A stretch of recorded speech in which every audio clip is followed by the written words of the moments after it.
Всем привет! Сегодня долгожданное видео. Вы просили меня показать, как я делаю свои косметические переделки. Это будет серия видео. Я начну с теней. Приятного просмотра!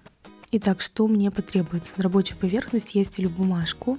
Для перемешивания пигментов буду использовать мини-кофемолку. Обязательно сухие бумажные полотенца, влажные салфетки, какой-нибудь острый инструмент, у меня маникюрный пушер, силиконовая лопатка, емкость, в которой мы будем все смешивать, емкость со спиртом, я сама его туда заливаю, это многоразовая баночка. Очень удобно использовать именно с этим носиком. Пустой рефил, куда мы будем прессовать наши тени, запасная ложечка.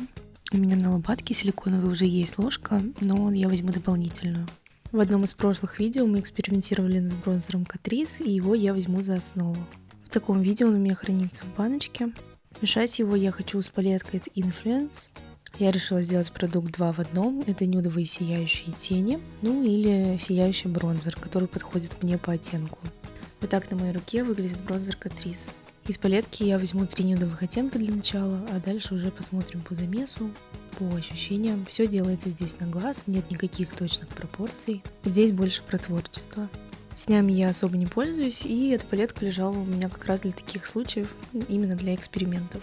Со своей косметикой я экспериментирую уже, лет 5, наверное. Просто хочу показать вам процесс, как делаю это я. За эти 5 лет я немного набила руку, поэтому, думаю, будет полезно поделиться с вами. Решила добавить темный оттенок, чтобы тени были более пигментированными. Все, тени я намешала, теперь добавляю основу бронзер Catrice. Можете не переживать, что вокруг не очень аккуратно, потом это все мы уберем. Поэтому я и постелила бумажку, чтобы все потом пересыпать. Мелкую крошку можно получить с помощью зип-пакетика, с помощью ступки, ложки и так далее. Но самый быстрый способ для меня это вот такая маленькая кофемолка. Я ее заказывала на Pinduoduo. Периодически я ее открываю, смотрю, как там все перемешалось. И когда масса стала более-менее однородной, я тестирую оттенок. Решила добавить больше сияния. Мы этот продукт делаем для себя, не на продажу, не для кого-то, поэтому можно вообще все что угодно туда добавлять, намешивать. Я не химик-технолог, поэтому не могу сказать точных пропорций, и уж тем более не могу с самого начала это все рассчитать, поэтому я готова к тому, что нужно постоянно сводчить, проверять, что-то добавлять. На весь процесс у меня ушло 40 минут, и это не 40 минут, которые я потратила на то, чтобы сделать крутые тени. Это 40 минут, за которые я успела отдохнуть, кайфануть, расслабиться. Моя масса готова. Я пересыпаю все излишки в баночку обратно. Показываю вам сводчи. И иду мыть руки. Вот это у меня получилось, но не забывайте, что это рассыпчатый продукт, который потом будет прессоваться, и в рефиле все будет выглядеть иначе.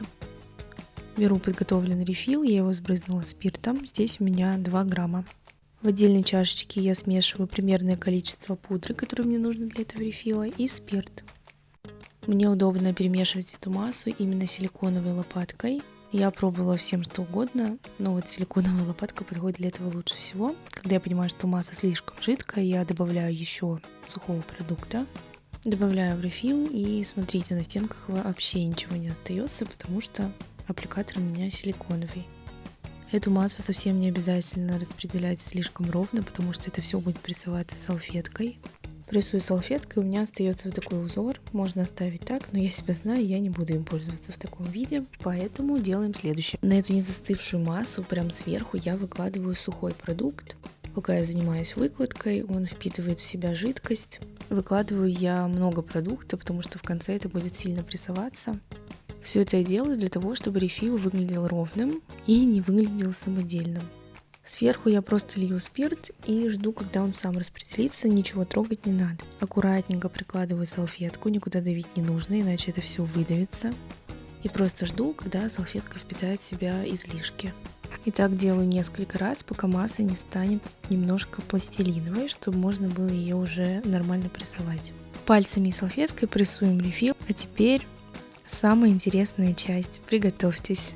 Переворачиваем продукт и рисуем рефилом по бумаге. Это делается для того, чтобы он стал ровным, потому что поверхность стала ровная. Все излишки выходят сами, никуда давить, ничего прикладывать не нужно. И нет никаких уродских узоров от салфетки. Тогда, когда он перестанет рисовать, значит наш рефил готов. И нужно просто ждать, когда он высохнет, а потом красивенько пользуемся.